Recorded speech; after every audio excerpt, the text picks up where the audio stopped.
Hi, I'm Raghu and welcome back to another session in the series of programming a Raspberry Pi Pico using Python. To make our smart system smarter, we need to connect these devices to the internet. Then, these devices can continuously send information about themselves to the internet and also allow users to control these devices from the internet. Let's say that you're out of the house and realize that you have left the fan and the light in your room on. Wouldn't it be nice if you could turn them off from wherever you are? That's the power which the internet offers to a smart system. In this series of programming the Raspberry Pi Pico using Python tutorials, we will mostly use Google Firebase. Firebase is a mobile and web application development platform with support for real-time databases. The reason why we chose Firebase is A. It's extremely simple to get started with. All you need is a Google account. And B. Its real-time database module is very intuitive when it comes to building hardware which can be controlled and monitored using the cloud. With Firebase, you can get started right away using your Google account. There is no need for a separate registration process. In this tutorial, we will see how to get started with the Firebase real-time database. In your web browser, go to https://console.firebase.google.com. Click on Add Project.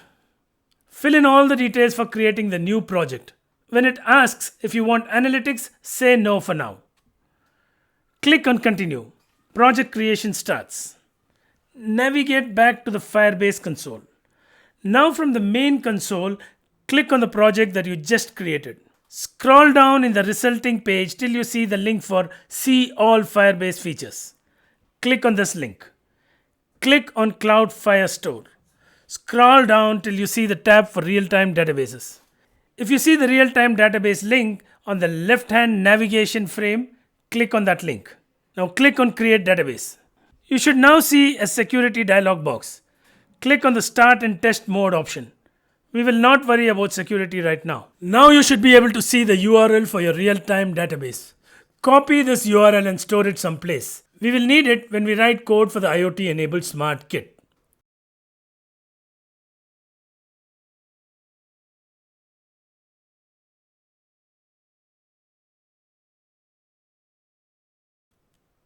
Enter some value for the first key which reads null.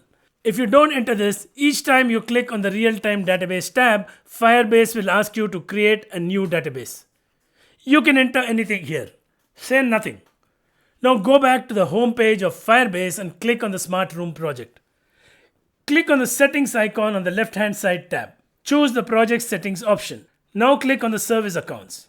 Click on the Database Secrets link. In the Database Secrets page, click on the Show button, which is next to the name of the project. You'll now see a long key. Copy this key and store it someplace. We will need it when we write the code for the IoT-enabled Smart Kit. So we are now done with the setup. Let's just see how the database looks like at this stage.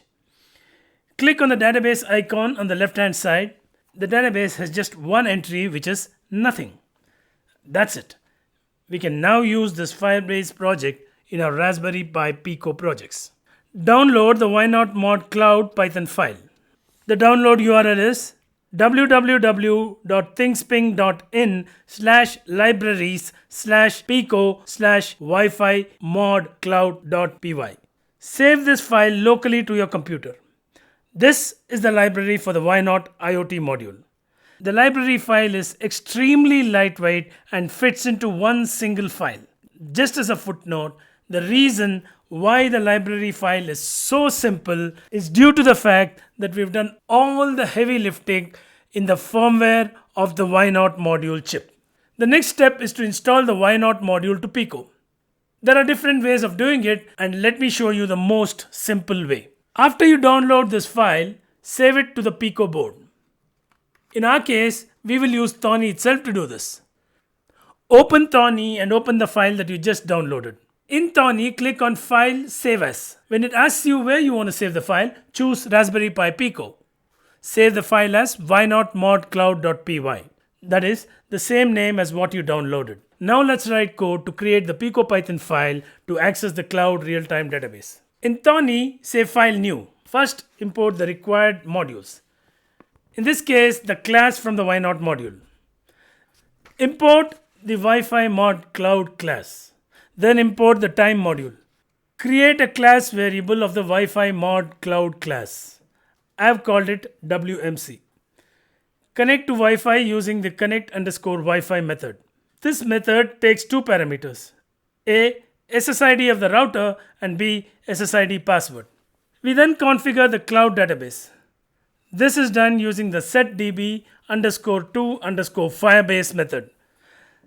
The method has parameters whose names are self-explanatory. In our case, let's do a simple write and read operation. The set_value command is used to set values in the DB.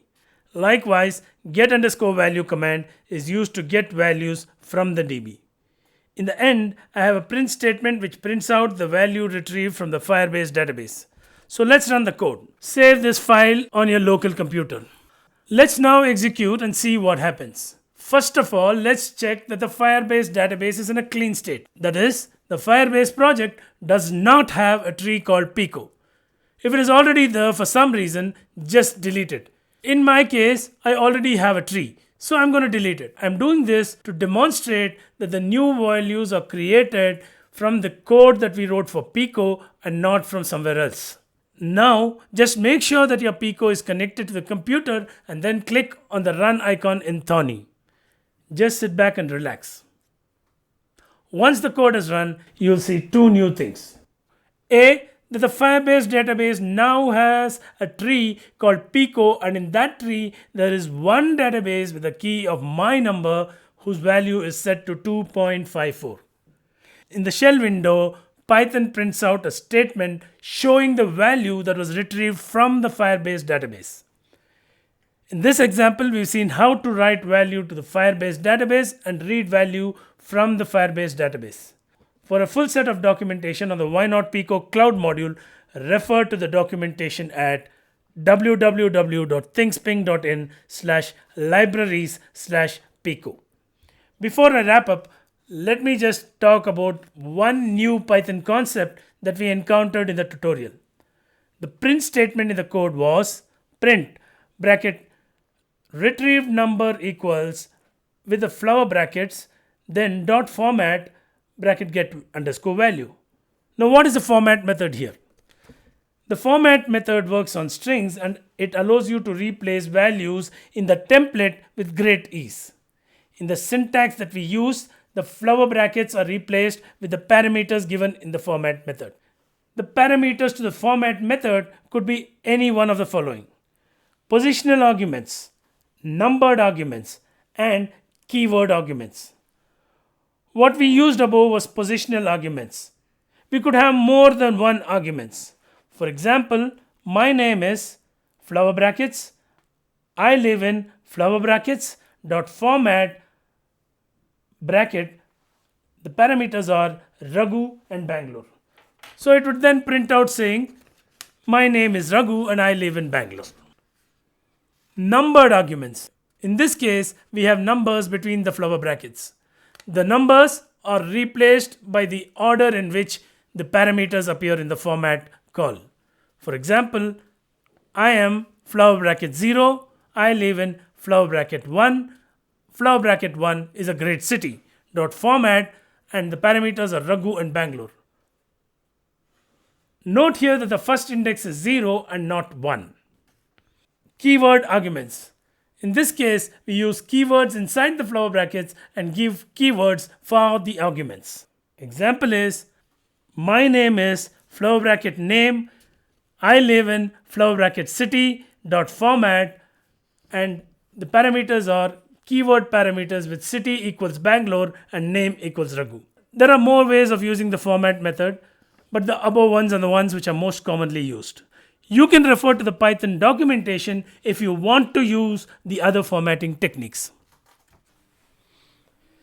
Hope you enjoyed this session and have got a good understanding of the concepts that we learned here.